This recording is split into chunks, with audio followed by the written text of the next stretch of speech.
बरसात के दिनों पर टमाटर की उन्नत खेती। बरसाती टमाटर की कौन सी वैरायटी लगानी चाहिए? कुछ बीमारी आती हैं जैसे लेट ब्लाइट है, अर्ली ब्लाइट है, एंथ्रेक्नोज, बैक्टीरियल ब्लाइट है और बैक्टीरियल विल्ट, पाउडर मिल्ड्यूड और कुछ और बीमारी आती हैं। इन सभी बीमारियों का समाधान शानदार उपाय कॉम्बिनेशन वेस्ट फंगिसाइड और साथ में खाद का शेड्यूल। ड्रिप से यदि आप खेती कर रहे हैं तो कौन सी खादों को चलाना चाहिए? टमाटर की खेती आप कर रहे हैं तो किस प्रकार की बंधाई करनी चाहिए? कौन सी वैरायटी लगा रहे हैं? कितना उत्पादन आप निकाल सकते हैं? ड्रिंचिंग शेड्यूल है और लगभग संपूर्ण जानकारी यानी आधुनिक तरीके से 2024-25 में यदि आप टमाटर की खेती कर रहे हैं तो आने वाले सालों में भी यह जानकारी आपके लिए काफ़ी ज़्यादा महत्वपूर्ण रहने वाली है। तो टमाटर की A to Z यह न्यू वीडियो है, न्यू जानकारी का समावेश किया है। तो इस वीडियो को बिना स्किप किए वीडियो को अंत तक पूरा वॉच करें। चलिए शुरू करते हैं। टमाटर की बेस्ट वैरायटी। बरसात के दिनों पर आपको टमाटर की कौन सी किस्म का चुनाव करना चाहिए, आइए समझते हैं। देखिए, यदि आपकी भूमि हल्की है या फिर दोमट भूमि है, लेकिन यह जो किस्में हैं यह ओवरऑल सभी प्रकार की जलवायु और सभी भूमि पर ओवरऑल काफ़ी अच्छा उत्पादन देने वाली हैं। अर्का रक्षक वैरायटी आती है, यह F1 वैरायटी है और अर्का रक्षक का भी टमाटर काफ़ी बढ़िया साइज़ का होता है और मार्केटिंग करने में कोई समस्या नहीं आती है। अर्का रक्षक वैरायटी को आप लगा सकते हैं। सिजेंटा कंपनी की साहो TO 3251 जो वैरायटी आती है, यह वैरायटी भी काफ़ी अच्छी है। तो साहो वैरायटी को आप लगा रहे हैं दोस्तों, तो यह भी लगभग 60 से 65 टन तक आप पैदावार बड़े आराम से निकाल सकते हैं। फल का वजन लगभग 90 ग्राम के आसपास होता है और 10 ग्राम सीड्स की कीमत 700 रुपये से स्टार्ट होती है और 850 रुपये के आसपास तक हमको कीमत देखने के लिए मिलती है। समय के हिसाब से कीमतें कम ज़्यादा भी हो सकती हैं और फर्स्ट जो पिकिंग है 60 से 65 दिन में दोस्तों यह जो वैरायटी फल के लिए तैयार हो जाती है और प्रति पौधा जो फल है वो 15 से 18 किलोग्राम तक आप अधिकतम निकाल सकते हैं। तीसरी जो किस्म है बरसात के दिनों पर यदि आप टमाटर की खेती कर रहे हैं तो सेमिनीज कंपनी की अभिलाष। देखिए, मार्केट में भले सैकड़ों नई नई वैरायटी आ गई, लेकिन अभिलाष भी सभी वैरायटियों में आज भी कंपटीशन यह वैरायटी सभी नई वैरायटियों से करने के लिए तैयार है और यह अच्छी अच्छी किस्मों को भी टक्कर देती है और हम कह सकते हैं कि बरसात के दिनों पर आज भी बहुत कम इस वैरायटी का तोड़ आपको मिल सकता है। तो अभिलाष F1 को भी आप लगा सकते हैं। अभिलाष वैरायटी में सबसे खासियत ये है कि इस वैरायटी में जो टच है देसी स्वाद देखने के लिए हमको मिलता है, यानी टिकाऊ फल होता है, देसी टच आता है और 50 से लेकर 80 टन तक पैदावार आप एक एकड़ से निकाल सकते हैं। 10 ग्राम सीड्स की कीमत 550 रुपये से स्टार्ट होती है और 700 रुपये तक जाती है। पहली तुड़ाई 65 से 70 दिन के आसपास का, थोड़ा सा 10 दिन समय ज़्यादा लगता है, लेकिन यह वैरायटी भी काफ़ी अच्छा उत्पादन देती है। तो अभिलाष F1 पर भी आप जा सकते हैं। US एग्री सीड्स की जो SW 1504 और 1508 जैसे हमारे मध्य प्रदेश पर छत्तीसगढ़ पर यह जो किस्में हैं काफ़ी ज़्यादा फेमस वैरायटी हैं, तो 1504 और 1508 को भी आप लगा सकते हैं। बाकी अभिलाष साहो हम सबसे पहले आपको रेकमेंडेड करेंगे। नामधारी सीड्स की जो NS 962 वैरायटी आती है, इस वैरायटी को भी आप लगा सकते हैं। तो यह जो 5-7 किस्मों के बारे में बात करी, यह किस्म काफ़ी बढ़िया किस्म है और उत्पादन के मामले में यह किस्म काफ़ी अच्छी जो अलग अलग कंपनियों की वैरायटी आती उनको टक्कर देती है। तो इन किस्मों पर आप दोस्तों बरसात के दिनों पर बेझिझक आंखें बंद करके जा सकते हैं। यदि हम टाइमिंग की बात करें तो देखिए, टमाटर की खेती आज के समय जब हम 2024-25 में बात कर रहे हैं तो लगभग 12 महीने आप प्लांटेशन कर सकते हैं। गर्मी हो, बरसात हो, सर्दी हो, यानी कोई भी सीज़न पर जिस हिसाब से आज दवाइयाँ हैं, जिस हिसाब से आज यानी इरिगेशन सिस्टम हैं, जो भी मतलब काफ़ी जो चीज़ें हैं, रोग बीमारी जो मेन फैक्टर है, तो इन सबको देखते हुए भी 12 महीने आज के समय टमाटर की खेती करना संभव है। बाकी एक एवरेज जो समय है बरसात के दिनों पर टमाटर की खेती करने के लिए जो अनुकूल समय है दोस्तों, वो है जुलाई मध्य से लेकर के अगस्त मध्य तक आप प्लांटेशन कर सकते हैं। यानी अगस्त महीने का जो समय है वो काफ़ी अच्छा माना जाता। अगस्त महीने पर आप प्लांटेशन कर सकते हैं, अगस्त अंतिम सप्ताह तक प्लांटेशन कर सकते हैं। और नर्सरी आप घर में ही तैयार करें। नर्सरी तैयार करने के लिए आपको लगभग 20 से 25 दिन, 27 दिन, 28 दिन तक का समय लग सकता है। एक आप एवरेज मानकर चलिए कि 25 दिन के आसपास का समय लग जाएगा। और घर में ही आप कुछ इस प्रकार वाइट या फिर ग्रीन शेड नेट खींच करके प्लास्टिक प्रोटेरे में यानी वर्मी कंपोस्ट और कोकोपीट खाद में पौधे को तैयार करें और आसानी से तैयार भी हो जाते। कोई ज़्यादा रॉकेट साइंस नहीं है। नॉर्मल तरीके से जो फंगीसाइड आती है जैसे यूपीएल की साफ है, रोको फंगीसाइड है, और जो आप अलग अलग यूपीएल की साफ को भी स्प्रे कर सकते हैं। थायोफेनेट मेथाल भी काफ़ी अच्छा काम करती है। और कीटों की अगर समस्या बन रही है तो इमिडाक्लोप्रिड है, थाइमेथॉक्सोम है, इन कीटनाशक को, रोगवर है, इन कीटनाशक को नर्सरी में स्प्रे कर सकते हैं। यदि कीटों का प्रकोप है या फिर फंगस का प्रकोप है, आसानी से एकदम आपको रिजल्ट अच्छे मिलेंगे। और यदि कभी कभी पीलापन की समस्या और वाइट रूट जो सफ़ेद जड़ हैं उनका विकास उतना अच्छा नहीं हो पाता है, तो इसके लिए आप एक काम कर सकते हैं कि जब हमारी नर्सरी 15 से 18 दिन के आसपास की होती है तो NPK 19-19-19 100 ग्राम लेना है।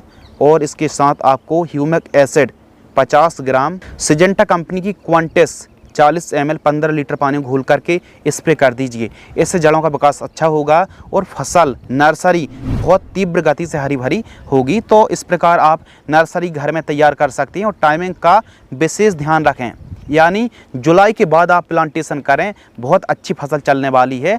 और आप इस साल टमाटर की बंधाई करें, बम्बू विधि से टमाटर को लगाएं, टमाटर की बंधाई अवश्य करें। अब इसका मतलब ये नहीं कि मान लो हम टमाटर की खेती प्लानिंग कर रहे हैं तो टमाटर की हमने प्लांटेशन कर दी, 20-25 दिन की फसल हो गई, अब हमको बांस की ज़रूरत है। अब आप किसी के पास जाएंगे, व्यापारी के पास जाएंगे, तो बांस की जो कीमतें वो 2 गुना ज़्यादा इस समय रेट छू रही होती हैं मार्केट में। तो पहले ही आप मैनेजमेंट कर लीजिए पूरा हर चीज़ का। बंधाई के लिए जो भी सामग्री है उसका पहले ही आपको प्रबंधन कर लेना है, पहले ही मैनेजमेंट कर लेना है और पहले से ही बांस को खरीद के रख लेना है। बांस थोड़ा मोटे मजबूत होना चाहिए। बांस की ऊंचाई कम से कम 7 से 8 फीट, 8 फीट होना बहुत ज़्यादा ज़रूरी। मिट्टी के अंदर लगभग एक समझ लीजिए आपको 1.5 से 2 फीट गड़ाना पड़ेगा और अच्छी मजबूती आपको देनी है। 1 एकड़ में आपको 1700 से 1800 बांसों के टुकड़ों की आवश्यकता पड़ने वाली है। इस साल आप GI तार के बजाय आप एक काम कर सकते हैं कि जो पैड वायर आता, ब्लैक रस्सी आती, इनका इस्तेमाल कर सकते हैं। जंग की भी समस्या नहीं है। और जब आपने दोस्तों नर्सरी तैयार कर ली, प्लांटेशन करने से पहले का जो काम है, जो भी एक्टिविटी है, वो है बेड को निकालना। और बेड के ऊपर जो खाद आप दे रहे हैं बेसल डोज, वो बहुत ज़्यादा ज़रूरी होता है। तो आपको एक काम करना है कि सबसे पहले तो खेत की तैयारी बहुत अच्छे से करना है। खेत के चारों साइड साफ़ सफाई रखिए, ग्रीन नेट खींच लीजिए और फेंसिंग होना चाहिए। नीलगाय हैं, जंगली जानवर परेशान ना करें।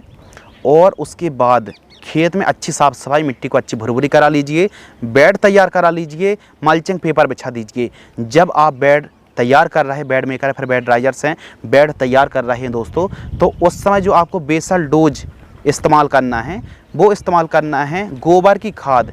कम से कम 4 ट्रॉली गोबर की खाद प्रयोग करना है। DAP खाद 50 kilogram, single super phosphate SSP 2 bag आपको इस्तेमाल करना है। और MOP muriate of potash 35 kilogram. और कहीं कहीं पर दीमक की समस्या, वाइट ग्रैप की समस्या, फिर जो जड़ों में नुकसान पहुंचाने वाले कीट होते हैं, इनके लिए रीजेंट, कार्बोफ्यूरान, इमिडाक्लोप्रिड जो GR फॉर्म वाला आता है, तो किसी भी GR दानेदार कीटनाशक को 5 किलोग्राम भी मिक्स करना है और इस सभी को 1 एकड़ में प्रयोग करना है। यदि आप वाकई 70-80 टन टमाटर निकालना चाहते हैं तो यह बेसल डोज आपको प्रयोग करना पड़ेगा। अब जरूर नहीं कि आप प्रयोग ही करें, बल्कि मृदा परीक्षण अवश्य कराएं ताकि आपको पता चल जाए कि कौन से पोषक तत्वों की कितनी कमी है। उस हिसाब से भी आप मिट्टी की जांच करके पता लगा सकते हैं। बाकी यह स्टैंडर्ड डोज है और आपकी भूमि बहुत अच्छी है, उपजाऊ भूमि है, अच्छी उपज क्षमता रहती है आपकी फसलों में, तो थोड़ा सा जो खाद शेड्यूल है या फिर बेसल डोज की मात्रा को कम भी कर सकते हैं। बाकी यह कॉम्बिनेशन बहुत अच्छा है। जब आप बेड तैयार कर रहे हैं तो बेड की जो चौड़ाई रखनी है वो रखनी है आपको 3 फीट, और बेड से बेड की दूरी जो सेंटर से सेंटर की दूरी है वो आपको 4.5 से 5 फीट के आसपास रखनी है। यानी सेंटर की दूरी 5 फीट रखिए। और बरसात के दिनों पर बेड चौड़ी बनाने के बजाय आप ऊंची बनाइए, यानी बेड की ऊंचाई आप 1 फीट 1.5 फीट से ऊपर ही रखिए। जितनी अच्छी ऊंचाई होगी उतना ही अच्छी तरीके से आपकी फसल चाल बढ़वार पकड़ेगी और बरसात के दिनों पर ज़्यादा देर तक पानी मतलब खेत में रुकने की समस्या लगभग बनी ही रहती है। तो जितनी ऊंची बेड रहेंगी उतना अच्छा हमको फ़ायदा होगा, पानी ज़्यादा देर तक टिक नहीं पाएगा। तो बरसात के दिनों पर तो आपको फसल को ऊपर ही करना है, बांस विधि से, तार विधि से, और बेड भी ऊंची बनाइए, इससे फ़ायदा अच्छा होगा। अब आपके पास लागत नहीं है, आप ड्रिप नहीं लगा पा रहे, आप मल्चिंग पेपर नहीं लगा पा रहे हैं, तो कम से कम टमाटर की बंधाई अवश्य करिए। यानी टमाटर की फसल को मिट्टी में मत पड़े रहने दीजिए, टमाटर को ऊपर करिए। इससे फंगस का प्रकोप भी 80% तक कम हो जाता है और फसल भी ज़्यादा उत्पादन देती है। तो टमाटर की बंधाई अवश्य करें। बाकी आप मल्चिंग पेपर लगा रहे हैं तो 25 से 30 माइक्रोन का मल्चिंग पेपर, 1 एकड़ का खर्च आएगा लगभग 12 से 15 हज़ार रुपये। और ड्रिप 16 mm इनलाइन बटन वाली आप लगा सकते हैं। यदि आप गारंटेड और अच्छी ड्रिप लगाते हैं तो लगभग 50 हज़ार रुपये के आसपास का खर्च आएगा। अब हमारी जो फील्ड है ना पूरी तरह कुछ इस प्रकार तैयार हो गई। अब जब फील्ड तैयार हो गई तो उसके बाद 2 इंची होल्स आपको लेना है जहाँ पर आपको प्लांटेशन करना है, और आप जैग प्लांटेशन कर सकते हैं। यानी एक बेड पर डबल लाइन पर प्लांटेशन कर सकते हैं। कुछ किसान भाई सिंगल लाइन पर भी प्लांटेशन करते हैं। तो आप अलग अलग स्प्लिट स्क्रीन पर देख सकते हैं। इस साइड सिंगल लाइन पर पौधे लगे हुए हैं और आप इस साइड देख सकते हैं कि जिग प्लांटेशन हुई है। तो दोनों तरीके से खेती की जा सकती है, लेकिन बरसात के दिनों पर यदि आप जिग भी प्लांटेशन करेंगे तो अभी यानी एक बेड पर डबल लाइन पर प्लांटेशन कर सकते हैं। 1 एकड़ में आपको 40 ग्राम से लेकर के 60 ग्राम सीड्स की रिक्वायरमेंट पड़ेगी नर्सरी तैयार करने के लिए। और 1 एकड़ में यदि आप पौधे को खरीद के लगा रहे हैं तो लगभग 15 से 16 हज़ार पौधों की रिक्वायरमेंट पड़ेगी। कितना डिस्टेंस रखना चाहिए? यदि आप जिग प्लांटेशन कर रहे हैं तो पौधे से पौधे की दूरी आपको 2 फीट रखनी है, और एक बेड पर डबल लाइन पर जिग प्लांटेशन करना है, और लाइन से लाइन की जो दूरी है वो आपको 4.5 से 5 फीट रखनी चाहिए। अब जब आप प्लांटेशन पूरी तरह से फील्ड तैयार हो गई, हल्की सी 1 घंटे की सिंचाई कर दीजिए। उसके बाद जो आपकी नर्सरी है, नर्सरी में प्लांटेशन करने से पहले 3 से 4 दिन पहले उसमें हल्की हल्की धूप लगाइए।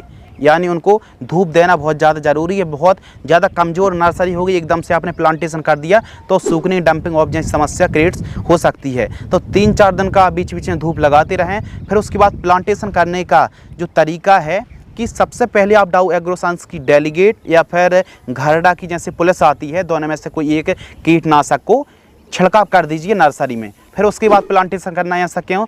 वो इसलिए कि जब आप अपनी फील्ड पर प्लांटेशन करेंगे तो 10 से 12 दिन 15 दिन तक हो सकता है कोई भी कीटनाशक का स्प्रे ना जाए। इस बीच में कीटों का और फंगस का प्रकोप हो सकता है, तो इसीलिए कीटनाशक, खासकर कीटनाशक बहुत ज़्यादा ज़रूरी होती है। तो स्प्रे कर दिया। अब हमको प्लांटेशन करना है। हल्की सी आप सिंचाई कर दीजिए, और सिंचाई के बाद आपको शाम टाइम यदि प्लांटेशन करेंगे तो ज़्यादा अच्छा रहने वाला है। हल्के हाथों से प्लांटेशन करें। प्लांटेशन हमारी तैयार हो गई है। प्लांटेशन के बाद कम से कम 15 से 20 मिनट और आधा घंटे तक आप 45 मिनट के आसपास सिंचाई कर दीजिए। उसके बाद जो अगला स्टेप है वो है कि प्लांटेशन तो कर दिया, अब समस्या आएगी डंपिंग ऑफ की। बीच बीच में मतलब पौधे सूखने की समस्या आ सकती है।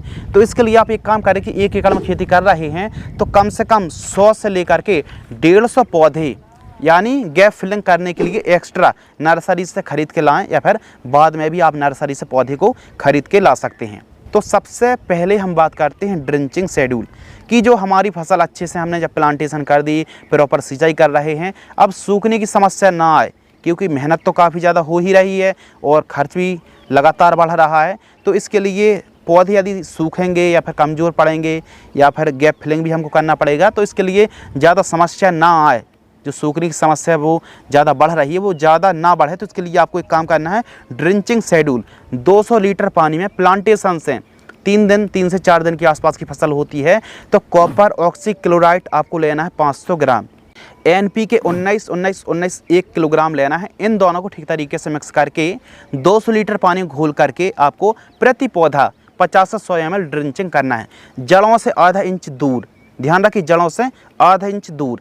ये थी फर्स्ट ड्रिंचिंग। सेकंड जो ड्रिंचिंग है, जब हमारी फसल 5 से 7 दिन के आसपास की होती है, ये मान लीजिए 7-8 दिन के आसपास की हमारी फसल हो गई प्लांटेशन से, तो इस फील्ड में 1261-0 आपको लेना है 1 किलोग्राम, और रोको फंगिसाइड आपको मात्र 200 ग्राम लेना है। ह्यूमिक एसिड 200 ग्राम से लेकर के 500 ग्राम तक लिया जा सकता है, ग्रेड के ऊपर निर्भर करता है। अच्छी क्वालिटी का ले रहे हैं 200 ग्राम में भी काम चल जाएगा। तो इन तीनों को मिक्स करके आपको उसी हिसाब से ड्रिंचिंग करना चाहिए 200 लीटर पानी में घोलकर। इसको स्प्रे नहीं करना है, इसको सॉइल एप्लीकेशन से घुट्टी की तरह जड़ों के पास पिलाना है। तीसरी जो ड्रिंचिंग है 10 से 12 दिन के आसपास की फसल होती है, तो वेलिडामाइसिन 500 ml लेना है, और इसके साथ कॉपर ऑक्सीक्लोराइड 500 ग्राम और 1261-0 आपको 1 किलोग्राम लेकर के ड्रिंचिंग कर देनी है। तो इस प्रकार यदि यह 3 ड्रिंचिंग में और इन ड्रिंचिंग में, या फिर आप अपने हिसाब से भी ड्रिंचिंग तैयार कर रहे हैं, तो ड्रिंचिंग में NPK 19-19 है, 1261-0 है, और 1744-0 को भी आप ऐड कर सकते हैं, और फंगिसाइड में UPL की साफ है, रोको फंगिसाइड है, या फिर आपको बाबिस्टिन भी मिलाया जा सकता है, और अपन वेलिडामाइसिन को ले सकते हैं, कॉपर ऑक्सीक्लोराइड को ले सकते हैं, ट्राइकोडर्मा को ले सकते हैं, गन्ने गुड़ को ले सकते हैं, ह्यूमिक एसिड है, चिलेटेड माइक्रोन्यूट्रिएंट हैं, चिलेटेड जिंक है, और अपन कॉपर को ले सकते हैं, और सिलिकॉन को भी ड्रिंचिंग में यदि लेंगे तो फ़ायदा काफ़ी अच्छा होगा। यानी हमारा कहने का मतलब ये है कि ड्रिंचिंग में आप इन प्रोडक्ट को भी ले सकते हैं, अपने हिसाब से भी ड्रिंचिंग शेड्यूल बना सकते हैं। टमाटर की फसल पर सिंचाई किस प्रकार करें? बरसात के दिनों पर ज़्यादा सिंचाई करने की आवश्यकता नहीं रहती है, लेकिन जो बरसात गैप यदि हो जाता है, और न केवल यह बरसात भर चलेगी बल्कि आने वाले समय पर सर्दी हैं, तो मौसम के हिसाब से, मिट्टी के हिसाब से सिंचाई करें। और सिंचाई आप ड्रिप से 2-2 दिनों के अंतराल पर भी 1 घंटे, 1.5 घंटे, 2 घंटे सिंचाई कर सकते हैं। लेकिन जो जड़ों के पास की जो मिट्टी है उसका लड्डू बनाएं, और लड्डू उछालने में यदि फूट रहा है तब तो आप सही सिंचाई कर रहे हैं, और लड्डू एकदम बंद रह जा रहा है, इसका मतलब ये है कि आप ज़्यादा पानी दे रहे हैं। इतना पानी फसल के लिए ज़रूरी नहीं है। वो इसलिए है कि ज़्यादा सिंचाई करने में जड़ों का विकास अच्छा नहीं हो पाता, वाइट रूट्स जो रेशेदार जड़ें होती हैं उनका निर्माण उतना अच्छा नहीं हो पाता है। तो इसलिए आप टमाटर की खेती दोस्तों कर रहे हैं तो सिंचाई बहुत बड़ा इम्पोर्टेंट फैक्टर है। सिंचाई आपको हल्की हल्की करना है, यानी हल्की सिंचाई करने से कोई नुकसान नहीं है, ज़्यादा सिंचाई करने से बहुत नुकसान है। आपकी फसल में पीलापन की समस्या हमेशा क्रिएट्स रहेगी, ज़्यादा फंगस का प्रकोप देखने के लिए मिलेगा। और टमाटर की फसल पर ज़्यादा टॉनिक स्प्रे भी मत करें। ज़्यादा टॉनिक का स्प्रे करेंगे तो पत्तियाँ कोमल होगी, जिसमें ज़्यादा थ्रिप्स हो गई, और भी रस चूसक कीट्स जो होते हैं इनका प्रकोप काफ़ी ज़्यादा बढ़ जाता है। तो ध्यान रखिए, समय समय पर, यानी पत्तियों को सशक्त बनाने के लिए आप कॉपर को चला सकते हैं, सिलिकॉन का भी प्रयोग कर सकते हैं। तो बाकी टॉनिक आप थोड़ा परहेज से स्प्रे कर सकते हैं। इन बातों का आपको खास ख्याल रखना चाहिए। टमाटर की बंधाई, टमाटर की बंधाई बहुत ज़्यादा ज़रूरी है। तो जैसे आपने प्लांटेशन किया है और 10-12 दिन के आसपास की टमाटर की फसल हो गई है, तो फिर आप बांसों को गड़ाना शुरू कर दीजिए, और मज़दूरों की मदद से भी आप इस काम को करा सकते हैं बड़े आराम से। और ठीक तरीके से आप प्रॉपर बंधाई करिए। जो सुतली आती है 2 फीट लंबी सुतली को काट करके कुछ इस प्रकार आप बंधाई करते रहना चाहिए, और जैग जैग आपको बंधाई करनी चाहिए। यानी लेफ़्ट साइड का पौधा है तो राइट साइड की रस्सी में, और जो पहली आप पैड वायर खींच रहे हैं वो आपकी बेड से 2 फीट से लेकर के 2.25 फीट 2.5 फीट ऊंचाई पर आपको इस प्रकार लेयर, 1 लेयर, 2 लेयर, 3 लेयर, तो इस प्रकार टमाटर की ऊंचाई 5-6 फीट तक जाती है। ऊपर वाली जो लेयर है वो हम जब रस्सी पैड वायर खींचेंगे तो वो लगभग 6 फीट के आसपास की ऊंचाई में, 5.5-6 फीट की ऊंचाई में बंधाई करने वाले। यह काफ़ी वजनदार, काफ़ी वेटेड सब्जी होती है, तो इसको आप अच्छे से बंधाई करें। जैसे आप मिर्च या शिमला या फिर आप गेंदा की बंधाई करते हैं, बैगन की बंधाई करते, उस प्रकार नहीं, बल्कि खीरा की तरह, या फिर मजबूती देना बहुत ज़्यादा ज़रूरी है। तो इसको आप एक अलग तरीके की मजबूती देना बहुत ज़्यादा ज़रूरी है, ताकि हवा चलने पर, बरसात आने पर, या फिर थोड़ा सा बहुत ज़्यादा बरसात हो गई तो गिरने की जो स्ट्रक्चर है, गिरने की समस्या ना है। तो आड़े में भी आप बांसों को लगा सकते हैं, कैंची बना सकते हैं। तो मजबूती अपने हिसाब से आप दे सकते हैं, वीडियो में भी बहुत अच्छे से वॉच कर सकते हैं। तो आवश्यकता अनुसार पहली बंधाई है, लगभग 20 दिन के आसपास की टमाटर की फसल हो गई तो पहली बंधाई। इस प्रकार 20-22 दिन, 20-25 दिन के आसपास में आपको समय समय पर जैसी शाखाएं बढ़ती जा रही हैं तो उस हिसाब से आपको बंधाई करते रहना चाहिए। और यह जो बंधाई हैं ये कंटिन्यू चलती रहती हैं, जैसे जैसे हाइट बढ़ती जाती है उस हिसाब से हमको पैड वायर खींच करके मतलब अलग अलग लेयर में बंधाई करते रहना पड़ती है। अब अगले और महत्वपूर्ण विषय के बारे में बात करते हैं, स्प्रे शेड्यूल। टमाटर की फसल पर काफ़ी बीमारियां आती हैं और इनको कंट्रोल यदि ना किया जाए तो यह हमारी टमाटर की फसल को 100% चौपट कर सकती हैं। जिसमें यदि हम प्रमुख समस्याएं की बात करें तो thrips, mites, white fly, aphids, jassids, इसके अलावा लीफ माइनर का प्रकोप देखने के लिए मिलता है। और वहीं सेमी लूपर सिल्ली है, डीबीएम किल्ली है, फली छेदक है, बॉल बर्म है और कुछ पत्तियों खाने वाली इल्ली होती हैं और नेमेटोड्स की समस्या आती है। फंगस में लेट ब्लाइट और फंगस ही बड़ी समस्या है। तो टमाटर की फसल पर जो फंगस है वो late blight, early blight, downy mildew है, पाउडरी मिल्ड्यूड, एंथ्रेक्नोज की समस्या आती है और रस्ट की समस्या आती है। तो फंगस बहुत लंबी लाइन है जिसमें बैक्टीरियल ब्लाइट है और विल्ट, यह काफ़ी रेयर समस्याएं हैं। तो क्यों ना अलग अलग यदि समझना आप चाहते हैं कि कौन से फंगस, कौन से कीटों को कैसे कंट्रोल करें तो हमारी यह दोनों वीडियो आप वॉच कर सकते हैं। बाकी स्प्रे शेड्यूल चलाना चाहते हैं और जो हम स्प्रे शेड्यूल बता रहे हैं यह स्टैंडर्ड है, यानी आपकी फसलों पर रोग बीमारी का प्रकोप कम है तो गैप को कम ज़्यादा भी किया जा सकता है। तो इस चीज़ का ख्याल रखें। बाकी जो स्प्रे शेड्यूल है वो 15 लीटर की दर से हम जानकारी साझा करने वाले हैं। टमाटर की फसल पर स्प्रे शेड्यूल यह इम्पोर्टेंट इसलिए है, देखिए मौसम के हिसाब से, खेत के हिसाब से, जलवायु के हिसाब से, भौगोलिक परिस्थिति के हिसाब से चीज़ें बदल सकती हैं। आपने अक्सर सुना होगा कि बरसात हो जाने के बाद फंगस का प्रकोप काफ़ी ज़्यादा बढ़ता है। कभी कभी आप नाइट्रोजन की ज़्यादा मात्रा का प्रयोग करेंगे तो अभी रोग बीमारियों का प्रकोप बढ़ता है। तो आप अपनी फसल का ऑब्जर्वेशन करें और उस हिसाब से चीज़ों को समझें, लॉजिक लगाकर स्प्रे शेड्यूल चलाएं। ऐसा नहीं है कि आपने सीधा सीधा स्प्रे शेड्यूल देख लिया, एकदम सीधा सीधा कॉपी पेस्ट करने की आवश्यकता नहीं है। चीज़ों को लॉजिक के साथ समझें, इससे लागत कम होगी और चीज़ें काफ़ी ज़्यादा आपके हिसाब से अनुरूप होने वाली हैं। तो आइए हम बात करते हैं ट्रांसप्लांट से। जब हमारी टमाटर की फसल 15 से 20 दिन के आसपास की होती है तो आप कॉम्बिनेशन देख सकते हैं। मैंकोजेब 75% डब्ल्यू फंगिसाइड 40 ग्राम ले रहे हैं, इमीडा क्लोरप्रिड 70.8% SL वाली 10 ml और सिलिकॉन बेस चिपको 5 ml ले रहे हैं। 15 लीटर पानी में घोल करके स्प्रे करना चाहिए। अब इस स्प्रे शेड्यूल में हम ज़्यादातर जो दवाइयों के साल्ट आते टेक्निकल बेस से जानकारी साझा कर रहे हैं। तो आप किसी भी कंपनी का प्रोडक्ट ले सकते हैं, यानी मैंकोजेब 75% आप दुकानदार से मांगेंगे तो जिस भी कंपनी का आप चाहें उसका आप स्प्रे कर सकते हैं। इसी प्रकार जो स्प्रे शेड्यूल है पूरा 15 लीटर की दर से हैं। सेकेंड स्प्रे 30 से 35 दिन के आसपास की फसल होती है, ध्यान रखिए 15 लीटर की दर से ही डोज चलेगा। थर्ड स्प्रे 45 से 50 दिन, फोर्थ स्प्रे 60 से 70 दिन, फिफ्थ स्प्रे 85 से 90 दिन के आसपास की फसल होती है तो आपको 5वां स्प्रे पर यह साल्ट वाली दवाइयों को ले सकते हैं। छठवां स्प्रे 105 से 110 दिन, 7वां स्प्रे, 8वां स्प्रे, 9वां स्प्रे, इसी प्रकार 10वां स्प्रे। तो आप गैप को कम ज़्यादा भी कर सकते हैं, कुछ दवाइयों को रिपीट भी कर सकते हैं। लॉजिक लगा कर ही चीज़ों को समझकर यदि आप स्प्रे शेड्यूल चलाएंगे तो आपको रिजल्ट अच्छा मिलेगा। वीडियो को आप पीछे करके पॉज करके भी देख सकते हैं। यदि आपको कोई साल्ट नहीं समझ में आ रहा तो आप गूगल भी कर सकते, आसानी से बड़े आराम से चीज़ें आपको समझ में आ जाएंगी। तो इस प्रकार आपको स्प्रे शेड्यूल चलाना चाहिए। ये तो बात हो गई स्प्रे शेड्यूल।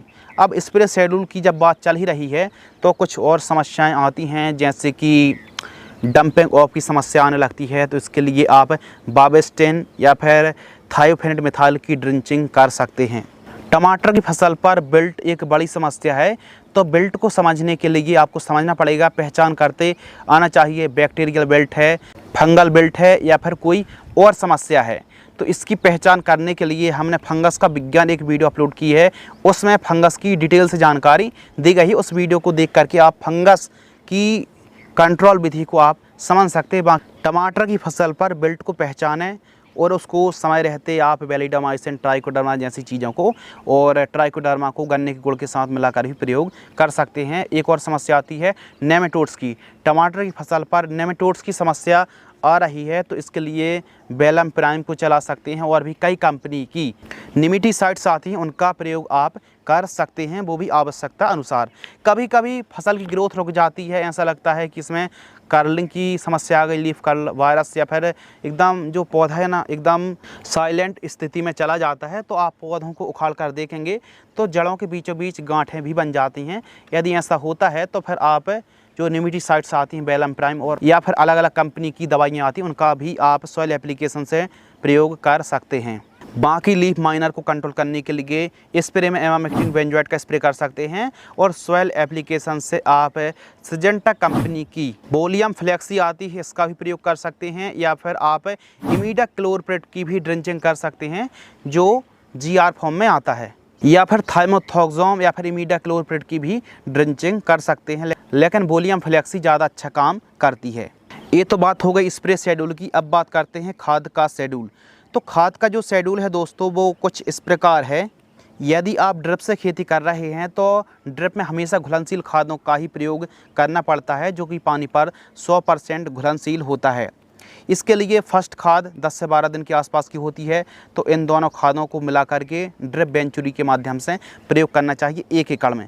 फिर गैप को आप देख सकते हैं, तो इस प्रकार पहली खाद, दूसरी खाद, तीसरी खाद, चौथी खाद, इस प्रकार आप वीडियो को पॉज करके भी देख सकते हैं। इन खादों को ध्यान रखना दोस्तों, ड्रिप से चलाना है और यह पानी पर 100% घुल जाती हैं, आसानी से एकदम घुल जाती हैं, और फिर इनको चलाएंगे एकड़ के हिसाब से। तो जैसे जैसे फसल विकास करती जाती है उस हिसाब से आप डोज को भी देख सकते हैं, और यह हमारी टमाटर की फसल पर बहुत अच्छा काम करती हैं। और देखिए, आपको देखने में लग रहा होगा कि बहुत ज़्यादा खादें हैं, बल्कि आप क्वांटिटी देखिए 3 किलो 4 किलोग्राम।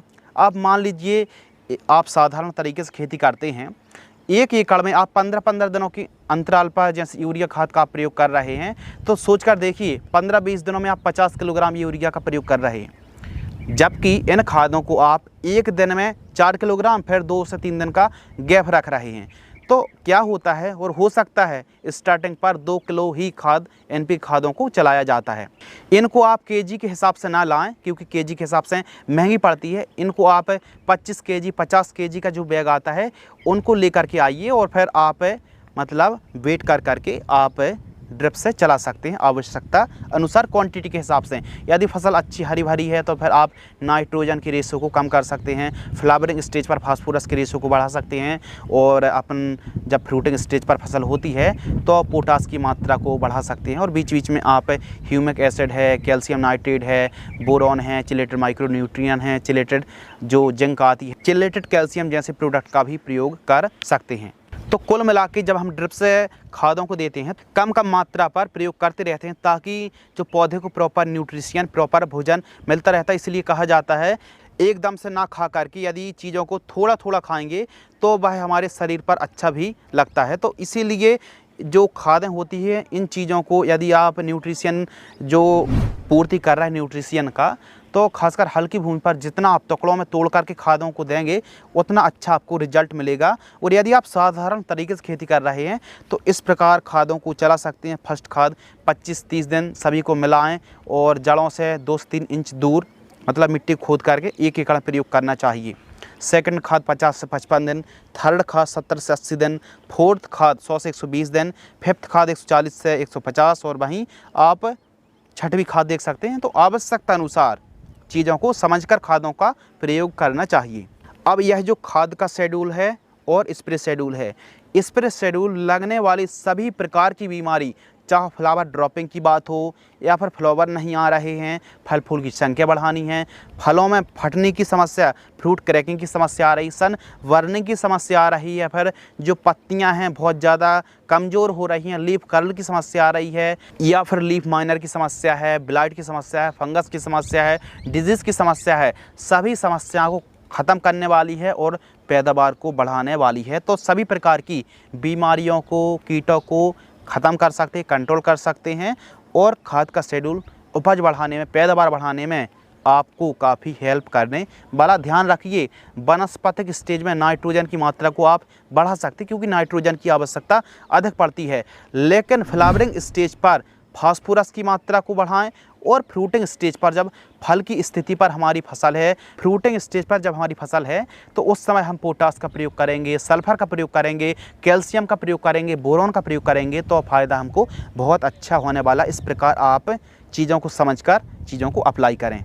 लागत की बात करते हैं तो टमाटर की फसल पर इस प्रकार खेती करने पर 1 एकड़ में लगभग 1.5 लाख रुपए के आसपास, 1,50,000 से लेकर के 1,60,000 रुपये के आसपास खर्च आने वाला है। उत्पादन की बात करते हैं तो 70 से 80 टन तक दोस्तों पैदावार आप निकाल सकते हैं। और जो मुनाफा है, क्योंकि लाइफ साइकिल 8 महीने बड़े आराम से टमाटर की फसल चल जाती है। यदि मल्चिंग में आप टपक सिंचाई से टमाटर की खेती कर रहे हैं, प्रॉपर व्यवस्थित तरीके से खेती कर रहे हैं, यदि आपको 15 से 20 रुपये का भी रेट मिल जाता है तो आप बड़े आराम से सभी लागत काटकर 1 एकड़ से 5 लाख रुपये कमाई कर सकते हैं। अब जैसे आपको रेट मिलेंगे, जैसी आपकी उपज रहेगी, उस हिसाब से आपकी आमदनी निर्धारित होने वाली है। तो इस प्रकार हमारे किसान भाई टमाटर की खेती कर सकते हैं। टमाटर की खेती में बीच बीच में पीला ट्रैप, नीला ट्रैप लगाना चाहिए। गेंदे की 2-4 लाइन अवश्य लगाना चाहिए। और ऑर्गेनिक में जितना हो सके ऑर्गेनिक तरीके से भी, जैसे सफ़ेद मक्खी के लिए ट्रैप लगाएं, नीम ऑयल का स्प्रे कर सकते हैं, फिश ऑयल का स्प्रे कर सकते हैं। और ऑर्गेनिक तरीके से ट्राइकोडर्मा है और जीवामृत आता है, बेस्ट डिकम्पोज़र आती है सरसों की खली, इन चीज़ों का भी इस्तेमाल आप समय के साथ कर सकते हैं। और दोनों बेड के बीच में यदि खरपतवार उग चुका है तो आप एक काम कर सकते हैं कि मज़दूरों की मदद से निराई गुड़ाई कराएं, या फिर पावर बीडर से खरपतवार को अलग करा सकते हैं, या फिर आप दोनों बेड के बीच में जुगाड़ को लगा करके दोस्तों आप ग्लाइफोसेट 41% का भी स्प्रे कर सकते हैं।